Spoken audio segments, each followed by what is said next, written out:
سلام دوستان، امیدوارم حالتون عالی باشه. اگر به کتاب خوندن علاقه‌مند هستید و وقت نمی‌کنید کتاب بخونید به هر دلیلی، نمیتونید کتاب بخرید، وقتشو ندارید، حالشو ندارید، انرژیشو ندارید، حوصله‌شو ندارید، من تصمیم گرفتم که یه سری کتاب براتون بخونم و ویدیوشو توی یوتیوب بذارم.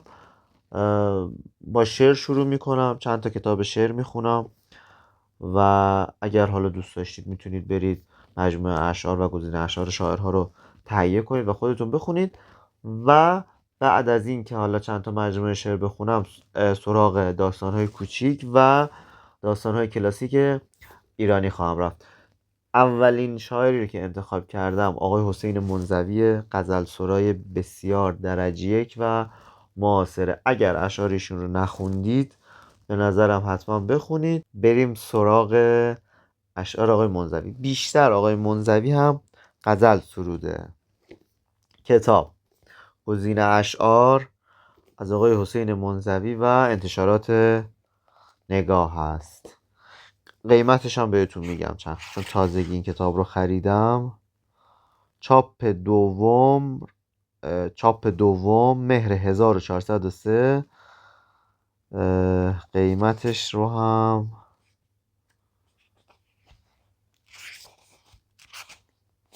کجا زدن؟ 275,000 تومان. خیلی ارزونه واقعا، پولی ساندویچه. و به انتخاب و کوشش و تلاش آقای محمد فتحی است این کتاب. خب اشعاری رو که براتون میخونم انتخاب نشدن، به صورت کاملا رندوم میخونم. سعی میکنم 20 تا شعر براتون بخونم. یه شعر خیلی خوب اومد. خیال خام پلنگ من به سوی ماه جهیدن بود و ماه راز بلندایش به روی خاک کشیدن بود. پلنگ من دل مغرورم پرید و پنجه به خالی زد که عشق ماه بلند من ورای دست رسیدن بود. گل شکفته خدا حافظ، اگرچه لحظه دیدارت شروع وسوسه ای در من به نام دیدن و چیدن بود.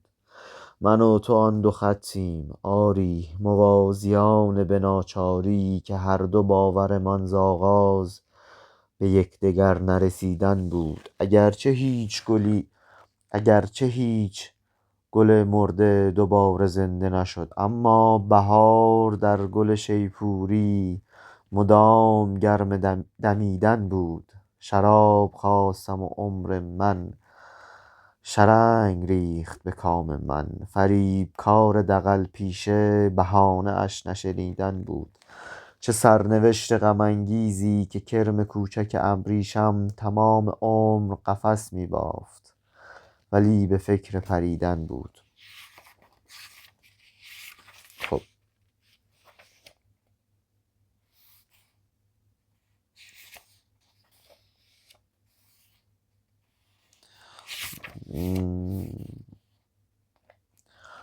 ماندم به خماری که شراب تو بجوشد، پس مست شود در خم و از خود بخروشد. آنگه دو سه پیمانه از آن می که تو داری با من به بهایی که تو دانی بفروشد. مستم نتوانست کند غیر تو، بگذار صد باده به جوش آید و صد بار بکوشد. وقتی که تو باشی خم و خمخانه غمی نیست، بایست دعا کرد که سرچشمه نخوشد. مستی نبود غایت تأثیر تو، باید دیوانه شود آن که شراب تو بنوشد. مستوری و مست تو به یک جامه نگنجند، عریان شود از خویش تو را هر که بپوشد. خاموش پر از نعره مستانه من، کوه از جنس تو گوشی که سروش تو نیوشد. تو باده آماده دوشیدنی، اما کو شیر دلی تا که شراب از تو بدوشد. من شراب از شما نمی خواهم، شهد ناب از شما نمی خواهم. ساقی شوکران من نشوید شکراب از شما نمی خواهم. به سرابم ره گمان نزنید، سر آب از شما نمی خواهم. زشت و زیبای چهرم خوش باد، من نقاب از شما نمی خواهم. ای ز اسبم فکنده نااصلان، هم رکاب از شما نمی خواهم. من نپرسیدم از شما چیزی، پس جواب از شما نمی خواهم. جان بیدار من نیاشوبید، جای خواب از شما نمی خواهم. شعله را در چراغ من نکشید، آفتاب از شما نمی خواهم.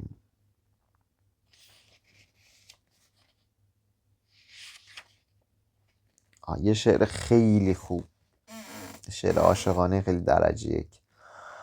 تا صبح دم به یاد تو شب را قدم زدم، آتش گرفتم از تو و در صبح دم زدم. با آسمان مفاخره کردیم تا سحر، او از ستاره دم زد و من از تو دم زدم.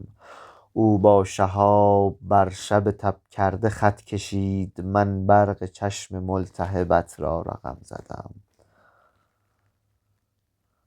تا کور سوی اخترکان بشکند همه، از نام تو به بام افقها علم زدم. با وامی از نگاه تو خورشیدهای شب، نظم قدیم و شام و سحر را به هم زدم. هر نامه را به نام و به عنوان، هر که بود تنها به شوق از تو نوشتن قلم زدم. تا عشق چون نسیم به خاکسترم وزد، شک از تو وام کردم و در باورم زدم. از شادیم مپرس که من نیز در ازل، همراه خواجه قرعه قسمت به غم زدم. خیلی شعر درجه یکی بود.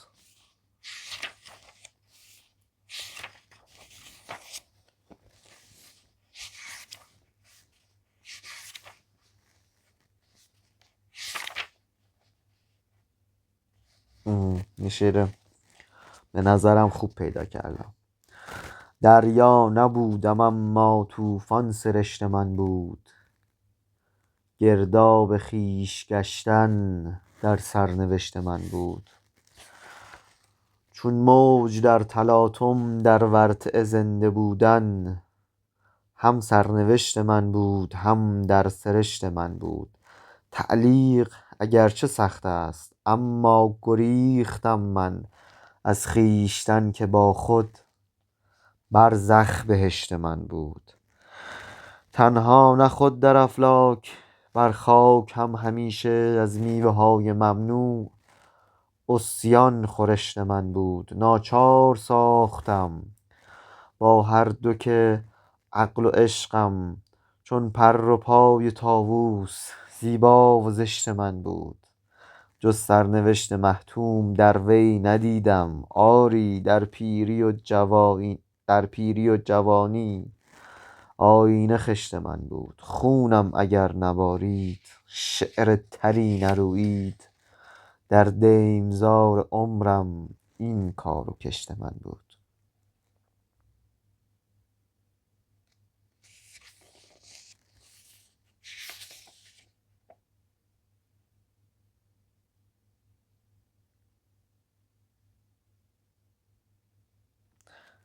کسی از آن سوی ظلمت مرا صدا می کرد، که بادک خورشید را هوا می کرد. کسی سبکتر از اندیشه ای که چون می رفت، به جای گام زدن در هوا شنا می کرد. به شکل کودکی من کسی که با یک برگ به قدر 100 چمن غرق گل صفا می کرد. کسی که دفتر عمر مرا به هم می ریخت و برگ های پلاسیده را جدا می کرد. طلوع های مرا و غروب های مرا در این سوی آن سوی تقویم جابجا می کرد. دلم به وسوسه اش رفته بود و تجربه ام در آستانه تردید پا به پا می کرد. مگر نه کودکیم راهکوب پیری بود، که از ابتدای سفر مشق انتها می کرد. کسی نگفت نسیم از تبار طوفان است، وگرنه غنچه کجا مشت بسته وا می کرد. بهار نیز که با خون گل وضو می ساخت، هم از نخست به پاییز اقتدا می کرد. که می گرفت رها کن صفای صلح کسی، که آهوان گرفتار را رها می کرد. تو را به کینه چه دینیست؟ کاش می آمد کسی که دین جهان را به عشق ادا می کرد. عصا که مار شد اعجاز بود کاش، اما کسی به معجزه ای مار را عصا می کرد. کسی به معجزه ای مار را عصا می کرد. خیلی بیت خوبی بود، بیت واقعا بی‌نظیریه. یه بار دیگه میخونم. عصا که مار شد اعجاز بود کاش، اما کسی به معجزه ای مار را عصا می کرد. واقعا حسین منزوی شاعر درجه یکیه، واقعا بخونیدش. خب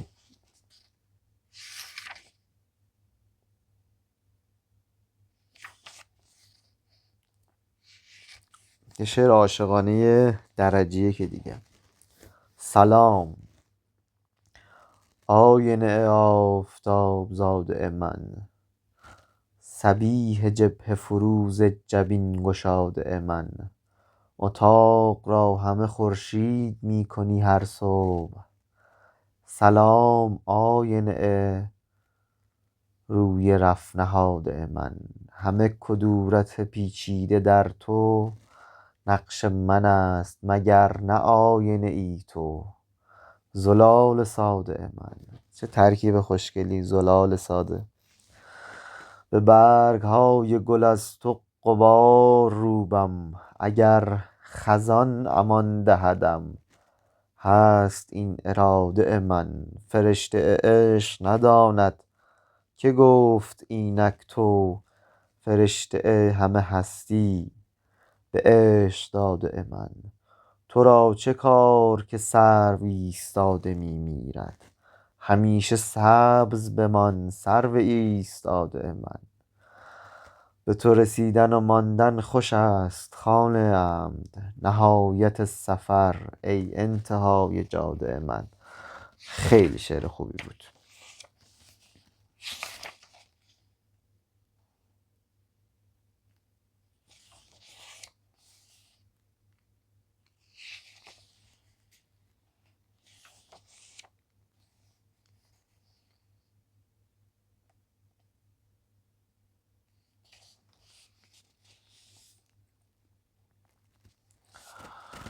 باز مستی و بیدار خوابی است، باز هم رنگ خونم شرابی است. هر که از ما سراغی بگیرد، نام آبادی ما خرابی است. ز مهریری است دنیا که در آن عشق یک فرصت آفتابی است. هرچه رنج است ز آتش درنگی است، هرچه شادی است اصلش شتابی است. آسمان ها سیاهند یعنی باز هم چشم دریاچه آبی است. راز این بهت و این لالمانی بی سؤالی است یا بی جوابی است. زخم نه آتشم می زند باز، تیرباران چشمت شهابی است. تشنگی سرنوشت من و توست، چشمه ما سرشتش سرابی است. خب یک غزل دیگه. زن جوان غزلی با ردیف آمد بود، که بر صحیفه تقدیر من مسود بود. زنی که مثل غزلهای عاشقانه من به حسن مطلع و حسن طلب زبان زد بود. مرا ز قید زمان و مکان رها می کرد، اگرچه خود به زمان و مکان مقید بود. به جلوه و جذبه در ضیافت غزلم میان آمده و رفتگان سرآمد بود. زنی که آمدنش مثل آی آمدنش رهایی نفس از حبس های ممتد بود. به جمله دل من مسند الیه آن زن و است رابطه و با شکوه مسند بود.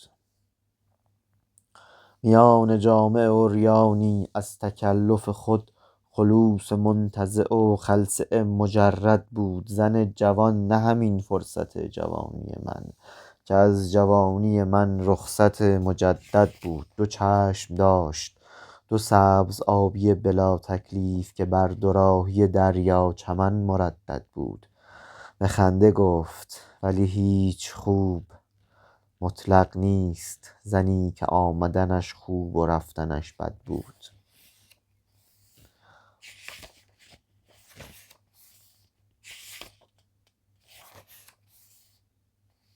یه شعر درجه یکی دیگه پیدا کردم. البته همه شعرهای آقای منزوی درجه یکن. چنان گرفته تو را بازوان پیچکیم، که گویی از تو جدا نه که با تو من یکیم. نه آشناییم امروزیست با تو، همین که می شناسمت از خوابهای کودکیم. عروس وار خیال منی که آمده ای، دوباره باز به مهمانی عروسکیم. همین نه بانوی شعر منی که مدحت تو به گوش می رسد از بانگ چنگ رودکیم. به نام توست که می خوانم ای شکفته ترین گل ستوده در آواز چکاوکیم. نسیم و نخ بده از خاک تا رها بشود، به یک اشاره تو روح باد بادکیم. چه برکه ای تو که تا آب آبیست در آن، شناور است همه تار و پود جلبکیم. به خون خویش شوم آبروی عشق، آری اگر مدد برساند سرشت بابکیم. کنار تو نفسی با فراق دل بکشم، اگر امان بدهد سرنوشت بختکیم.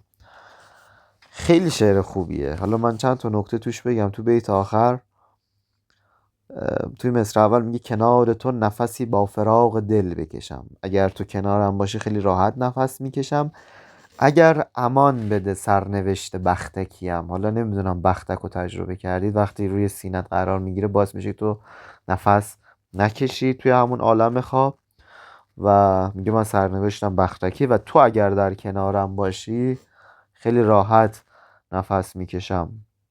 و اینکه معشوقش رو به یک برکه‌ای که آبش زلاله تشبیهش کرده و گفته که تار و پود من مثل یه جلبک درون برکه تو شناوره. و مصرع اولم خیلی مصرع خوشگلیه، خیلی تصویر خوبی ارائه میده. چنان گرفته تو را بازوان پیچکیم، که گویی از تو جدا نه که با تو من یکیم. حالا اگر جنگل برید دقت کنید میبینید این گیاها میپیچن دور این تنه و خیلی تصاویر واقعا زیبایی توی این شعر ما خوندیم. خب یک شعر دیگه.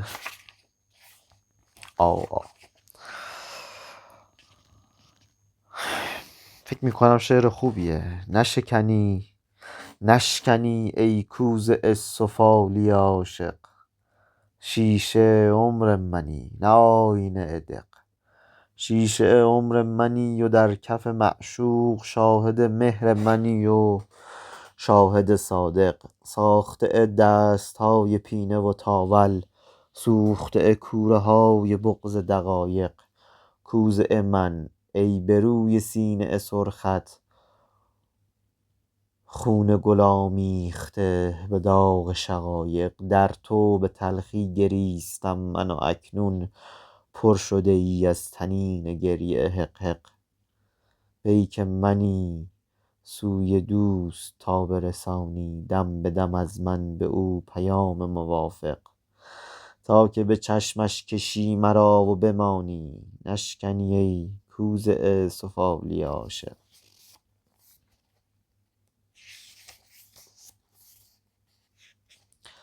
یه شعر خیلی خوشگله دیگه، اینم خودم خیلی دوست دارم، قبلا خوندم این شعر رو. عریان شدی و عطر علف زد، شب یکه خورد و ماه کلف زد. تا صبح ماسه بشکفد از گل، بوی تنت به خواب صدف زد. دریا خنک شد از نفس تو، در حرم آفتاب که تف زد. نه این شعر رو بعد درش بیارم، حالا کردم. شعر معروف از آقای منزوی بخونم. اینو فکر میکنم حالا اگر خونده باشی شعر آقای منزوی رو حتما خوندید. نام من عشق است آیا میشناسیدم، زخمیم زخمی سراپا میشناسیدم. با شما طی کرده ام راه درازی را، خسته هستم خسته آیا میشناسیدم. راه 600 ساله‌ای از دفتر حافظ، تا غزلهای شما ها میشناسیدم. این زمانم گرچه ابر تیره پوشیده است، من همان خورشیدم اما میشناسیدم. پای رهوارش شکسته سنگلاخ دهر، اینک این افتاده از پا میشناسیدم. میشناسد چشمهایم چشمهاتان را، همچنانی که شماها میشناسیدم. این چنین بیگانه از من رو مگردانید، در مبندیدم به حاشا میشناسیدم. من همان دریایتان ای رهروان عشق، رودهای رو به دریا میشناسیدم. اصل من بودم بهانه بود و فرعی بود، عشق قیس و حسن لیلا میشناسیدم. در کف فرهاد تیشه من نهادم، من بریدم بیستون را میشناسیدم. مسخ کرده چهرم را گرچه این ایام، با همین دیدار حتی میشناسیدم.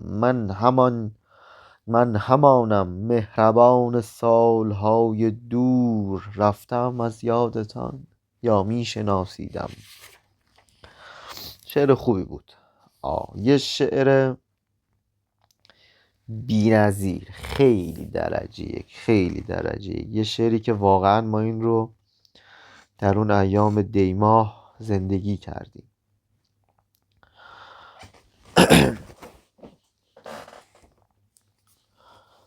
ایرانم ای از خون یاران لاله زاران، ای لاله زار بی خزان از خون یاران.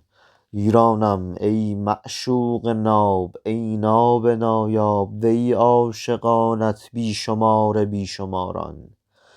یک چشم تو خندان و یک چشم تو گریان، چون شادخواران در کنار سوگواران. ایران من آه ای زده از شعر حافظ، زیباترین گل را به گیسوی بهاران. ای خون دامنگیر بابک در رگانت، جاری ترین سیلاب سرخ روزگاران.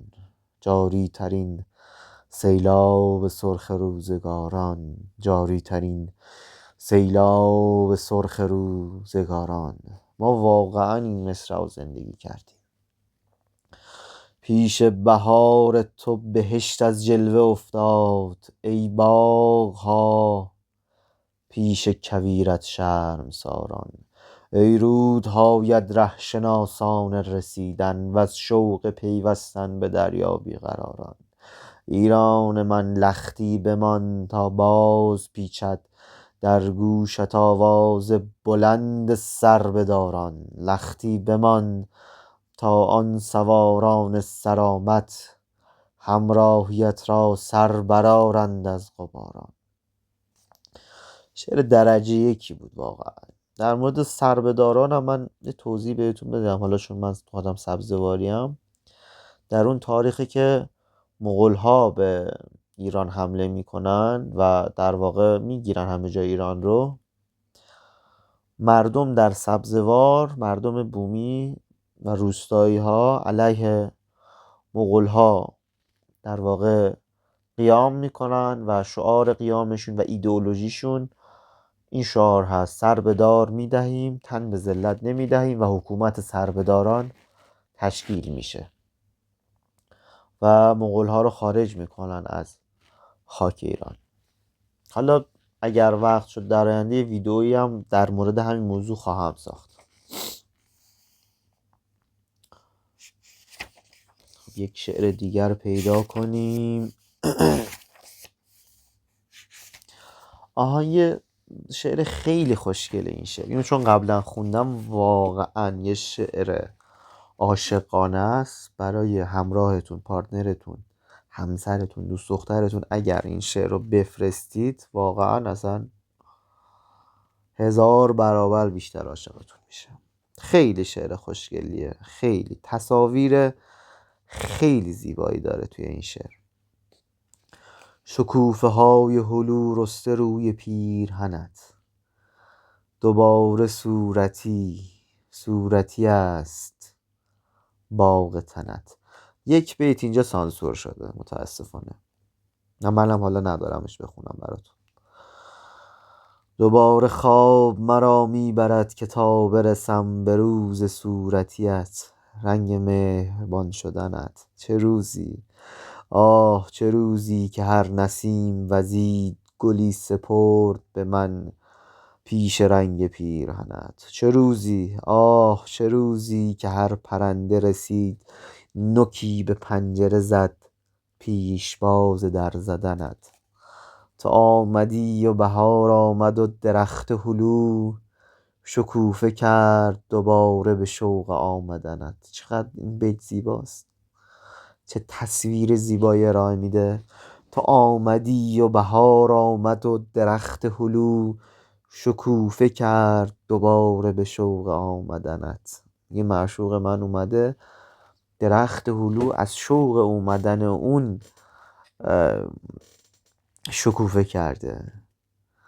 و از بهشت ترین شاخه روی گونه چپ شکوفه ای زده بودی به موی پرشکنت. پرنده ای که پرید از دهان بوسه من نشست زمزمه گر روی بوسه دهنت. ببینید چقدر زیبا گفته، چه تصویری ارائه داده، بعد چجوری گفته، چجوری این تصویر رو داده. سانسورچی نتونسته سانسورش کنه، سانسورچی بیشرف نتونسته این شعر رو سانسور کنه. یه بار دیگه میخونم: پرنده ای که پرید از دهان بوسه من. بوسه خودش رو به یک پرنده ای تشبیه کرده که از روی لباش پریده، نشسته زمزمه گر روی بوسه دهنت. شما به نظرتون چجوری میشه که یک کسی، یک عاشقی، معشوق رو زمزمه گر ببوسه؟ یعنی چی؟ یعنی مثلا چجوری میشه؟ یعنی مثلا همجوری که داره معشوقش رو میبوسه حرفای عاشقانه میزنه؟ نمیدونم واقعا. و بیت آخر: شکفته بودی و بی اختیار گفتم چقدر صورتی است باغ تنت. شعر بی‌نظیریه، خیلی شعر زیبایی است.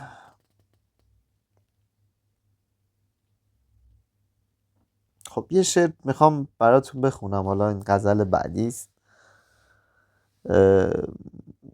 به نظرم توش بهمون یاد میده که با یک کسی که دوستش داریم چجوری حرف بزنیم و چقدر محترمانه، و یک شاعر چجوری صحبت میکنه با مخاطبش، مخاطب خاصش، مخاطب عام منظورم نیست. خانم سلام و شکر که سبز است حالتان، کم باد و گم از آینه زنگ ملالتان. نیت به روشنی چشم شما خوش است، چندان که آفتاب تمام است فالتان. رگباری آمدیم و به باغ شما زدیم، پیش از رسیده گشتن اندوه کالتان. با چشمتان امیر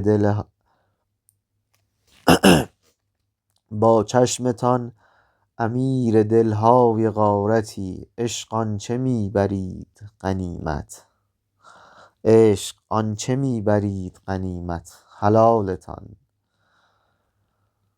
تا روزها به هفته و ماه اندر گذار ماییم و انس خاطره دیر سالتان. انگار قصه غم عشقید و بی زمان، اینسان که کهنگی نپذیرد مقالتان. عین حقیقتید و به اندازه خیال دورید از زوال، چه بیم زوالتان. تا حسن بر جبین شما خط خوش نوشت، بد بر نتابد آینه بی مثالتان. خب شعر خوبی بود. البته دو بیت دیگه هم داره. آلوده غمیم و غباریم، کر دهید ما را در آبگیر حضور زلالتان. تا این غزل چریده آن چشم خوش چراست، خوش بادمان غسیل به کام غزالتان. شعر خوبی بود.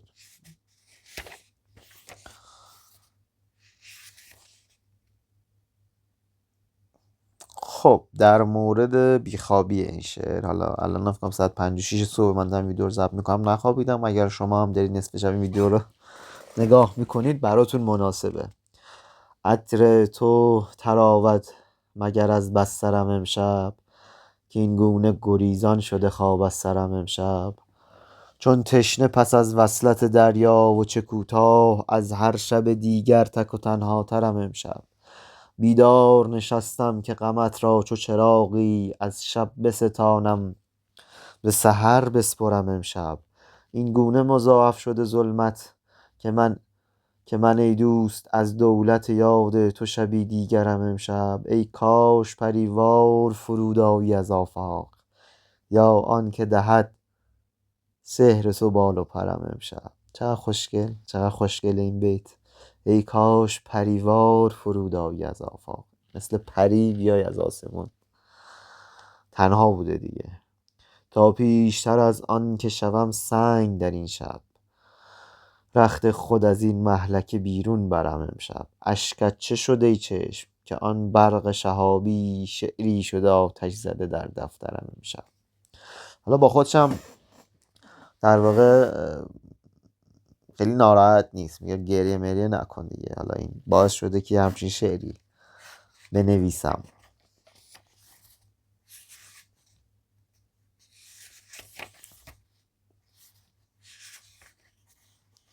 خب یک شعر دیگه براتون بخونم، یا عاشقانه دیگه، که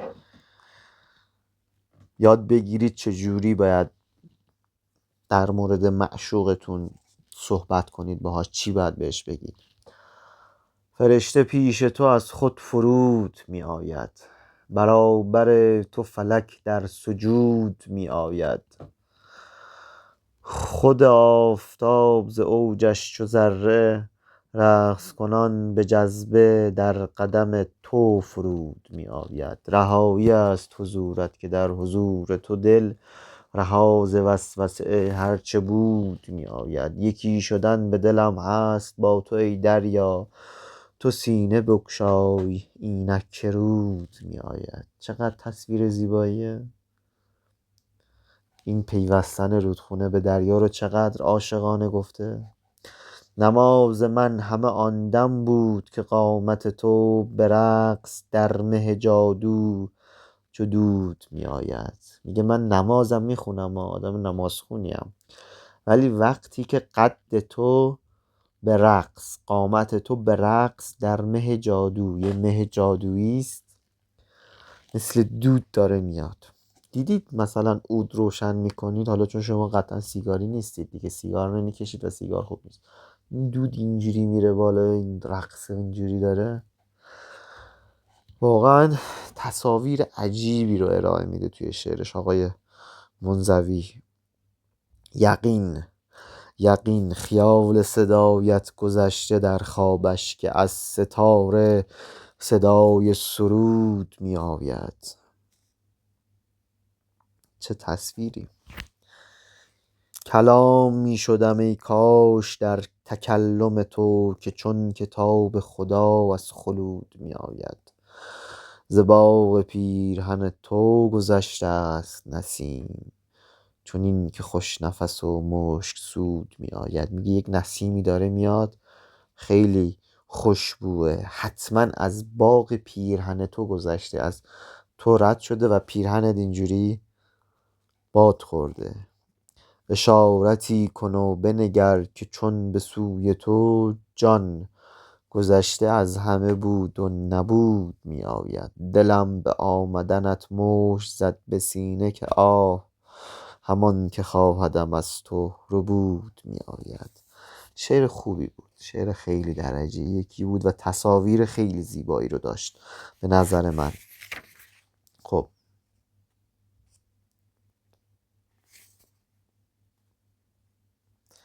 اینجا به نظرم شاعر میخواد از معشوقش جدا بشه و دوست دختر جدا شه، یه سری دلایل آورده. حالا توی بیت اول بخونیم ببینیم. شعر رو من نخوندم. این که گاه میخواهم که از تو دست بردارم، حرف سرد مهری نیست، مشکلی دگر دارم. مشکلم بهار توست در خزان من آری، آنچه پیش رو داری من به پشت سر دارم. با تو عشق می‌ورزم ای پریچه، ای پریچه و خود نیز از حضور این دره در میان خبر دارم. ورنه دوست می‌دارم سوی تو پریدن را، با تو پر کشیدن را تا که بال و پر دارم. ورنه خوب می‌دانی بی توقف و جاری، دم به دم به سوی تو مهر بیشتر دارم.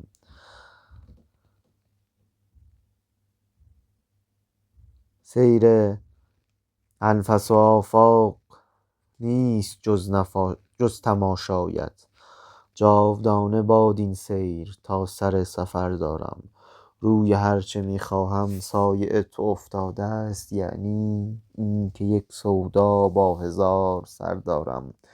چون تو میکنی یاری فتح با من است، آری ز اهتزاز گیسویت بیرق ظفر دارم. خیلی تصویر خوشگلیه، خیلی خیلی خیلی زیبا بود این بیت. چون تو میکنی یاری فتح با من است، آری ز اهتزاز گیسویت بیرق ظفر دارم. تا برای زیبایی واژه واژه می جنگم، شعر باد سالارم، عشق باد سردارم. ای ترانه شیرین در ترنم شعرم، تا نوازمت در خور نی نه نیشکر دارم.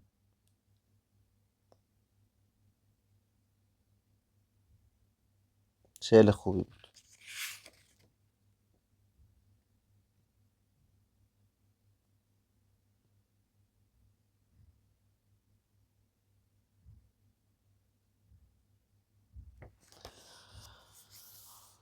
خب آها، یک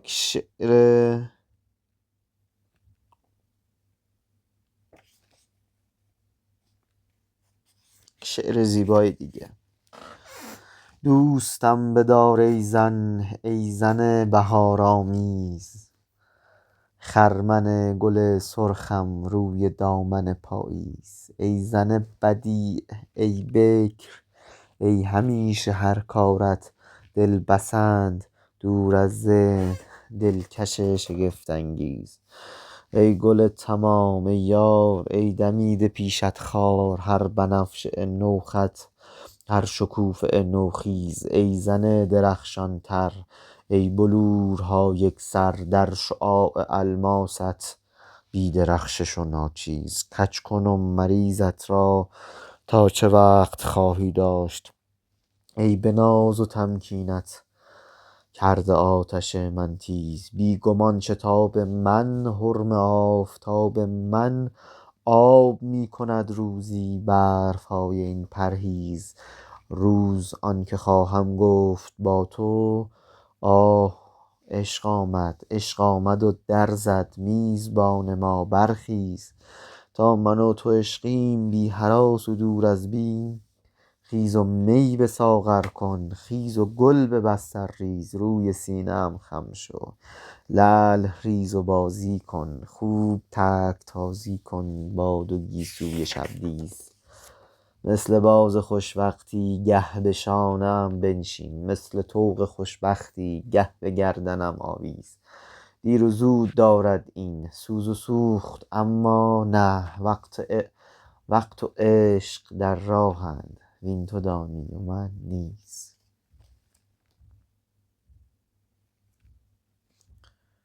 خب یک شعر دیگه پیدا کنیم.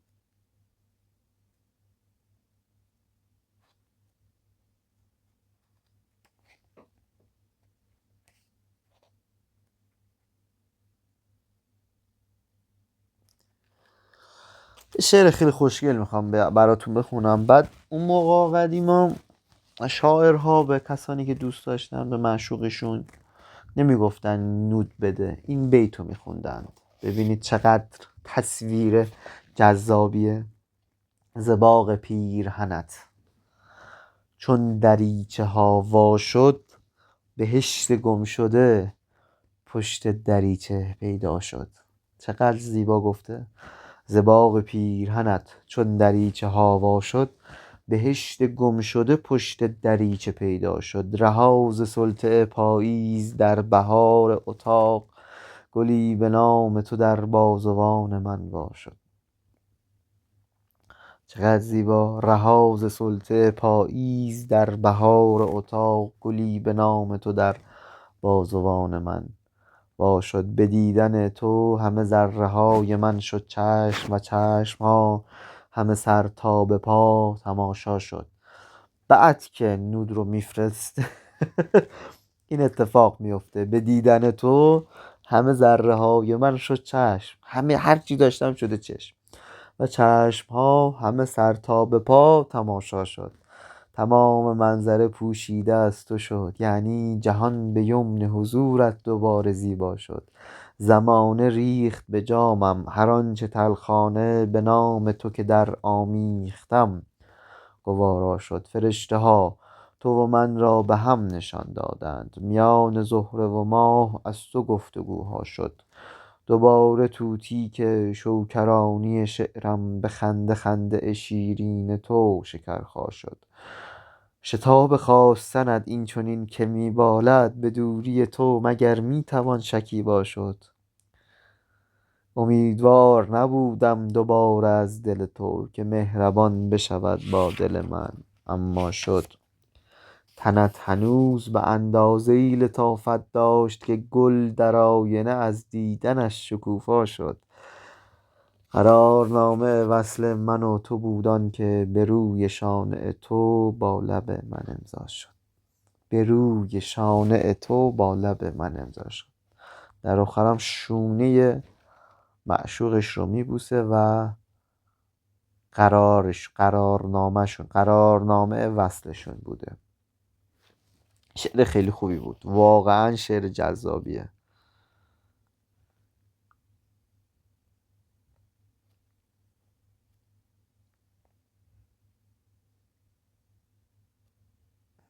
یه شعر خوب دیگر براتون پیدا کنم.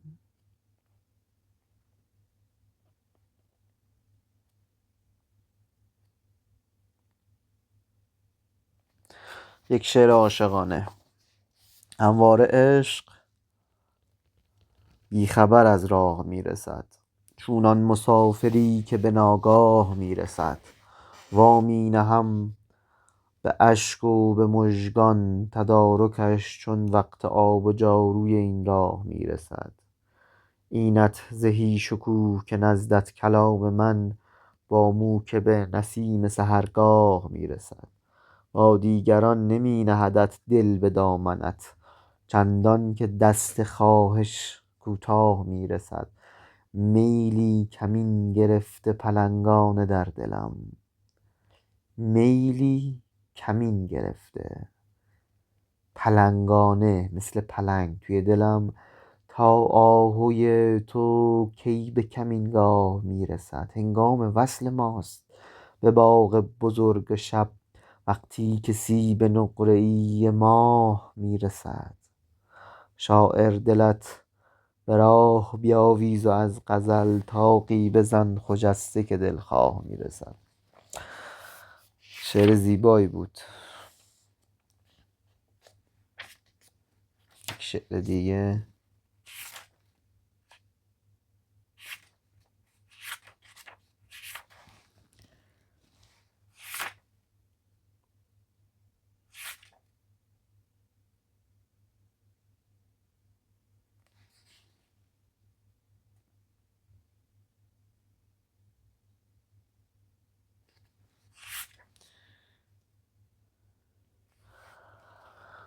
خب یه شعر دیگه براتون میخونم. این شعر رو من تو فضای مجازی دیدمش. معروف، شعر معروفیه. گزیدم از میان مرگ ها این گونه مردن را، تو را چون جان فشردن در برانگه جان سپردن را. خوشا از عشق مردن در کنارت، ای که طعم تو حلاوت می دهد حتی شرنگ تلخ مردن را. چه جای شکوه از اندوه تو وقتی دوست تر دارم من از هر شادی دیگر غم عشق تو خوردن را. تا آن تصویر جاویدی که حتی مرگ جادویی نداند نقشت از لوح ضمیر من ستردن را. کنایت بر فراز دار زد جانبازی منصور که اوج این است این در عشق بازی پا فشردن را. سیزیف آموخت از من در طریق امتحان، آری به دوش خسته سنگ سرنوشت خویش بردن را. مرا مردن بیاموز و بدین افسانه پایان ده که دیگر بر نمیتابد دلم نوبت شمردن را. کجایی ای نسیم نابهنگام، ای جوان مرگی که ناخوش دارم از باد زمستانی فسردن را. شعری بود در مورد مرگ.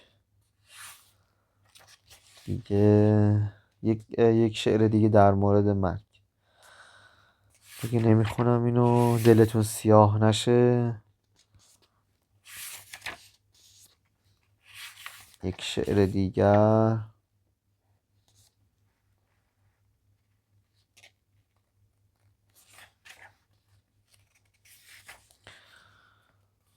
خب این شعر اجتماعی به نظر میرسد.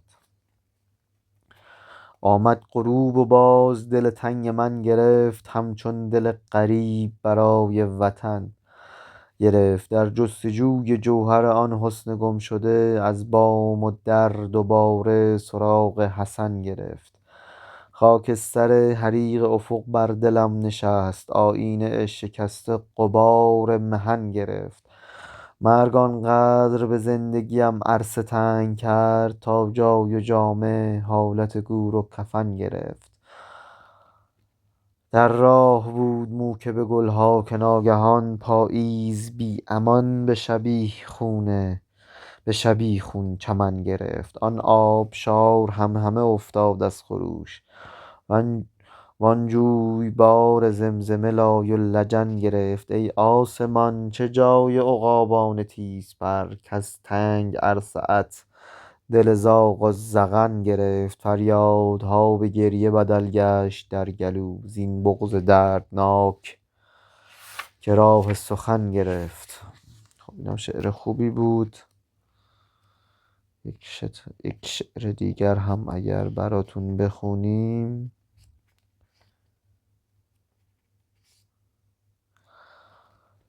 خب این شعر به نظرم یک شعر بی‌نظیری است که انگار برای دیماه سروده شده واقعا و شعر بی‌نظیریه. این ویدیو رو با این شعر میخوام تموم کنم و خیلی عجیبه اصلا. این شعر جوری سروده شده به نظرم که انگار شاعر آقای حسین منزوی اون شب رو زندگی کرده، اون شبها رو.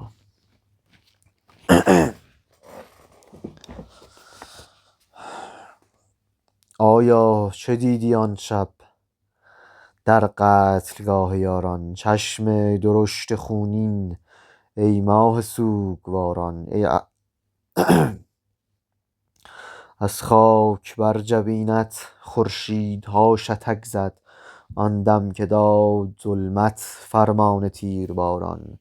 رعنا و ایستاده جانها به کف نهاده، رفتند و مانده بر جا ما خیل شرمساران. ای یار ای نگارین پا تا سر تو خونین، ای خوشترین طلیعه از صبح شب شماران. داغ تو ماندگار است چندان که یادگار است، از خون هزار لاله بر بیرق بهاران. یادت اگرچه خاموش کی می شود فراموش، نامت کتیبه ای شد بر سنگ روزگاران.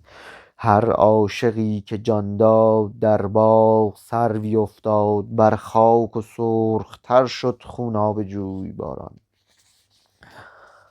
سهلش گیر چنین این سیبهای خونین، هر یک سری بریده است بر دار شاخساران.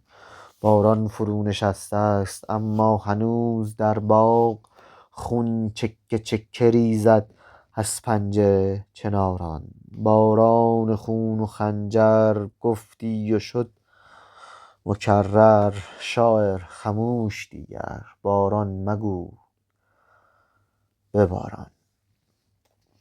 خب ممنون که این ویدیو رو تا انتها تماشا کردید. اشعار آقای منزوی رو خوندیم. نمیدونم این ویدیو چند دقیقه شده ولی ممنون که تماشا کردید.